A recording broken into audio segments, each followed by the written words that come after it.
Hi, third graders. You might guess who this is. Yep, it is Mrs. Peters, and I want to talk to you just a little bit about division because coming up, you're going to have a page in your number corner book. It's called Scout Them Out. And the first job you're going to have is to find all those times zero facts and circle them in blue, all the times one facts and circle them in red, all the times two facts and circle them in green, and then you're going to go back and solve them. But you might notice at the bottom of the page, you are given a chance to do some division work. So solve the following division problems if you like. Now, since we really haven't talked about division, I wanted to give you just a brief lesson because I know that there are some of you that are going to want to give those division problems a try. So, what does it mean to divide? To divide is to break or split into equal parts, or to determine how many times one number goes into another. And there you see some models and some equations for division. So let's take a look at this division equation.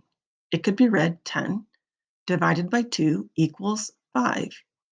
We could also say that it means how many groups of 2 are in 10. Well, if we take 10 objects shared into equal groups of 2, there would be 5 groups.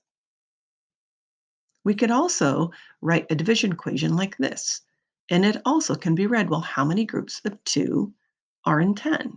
And again, 10 objects shared into equal groups of 2 makes 5 groups. Now, the one really important thing to remember as you start to investigate division is that division is to multiplication as subtraction is to addition.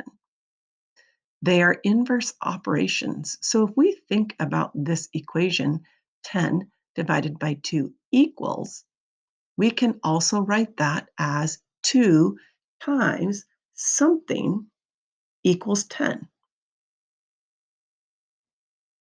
So let's take a look at this example. So we could read this as 8 divided by 1 equals box.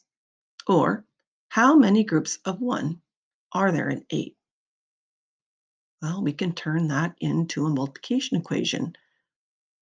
Box, or the unknown, times 1 equals 8. So of course we know it would take 8 groups of 1 to make 8, or 8 divided by 1 is also equal to 8.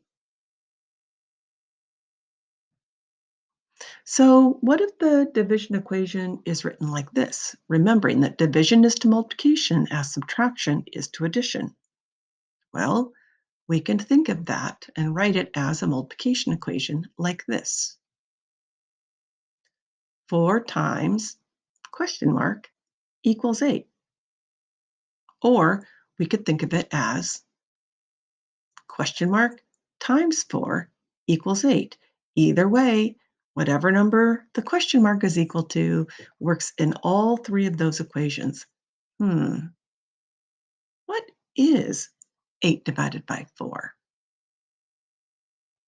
Well, that is a brief introduction into division, and I hope with that that you might try giving those division problems this week a try. So have fun. See you later, Math Ninjas.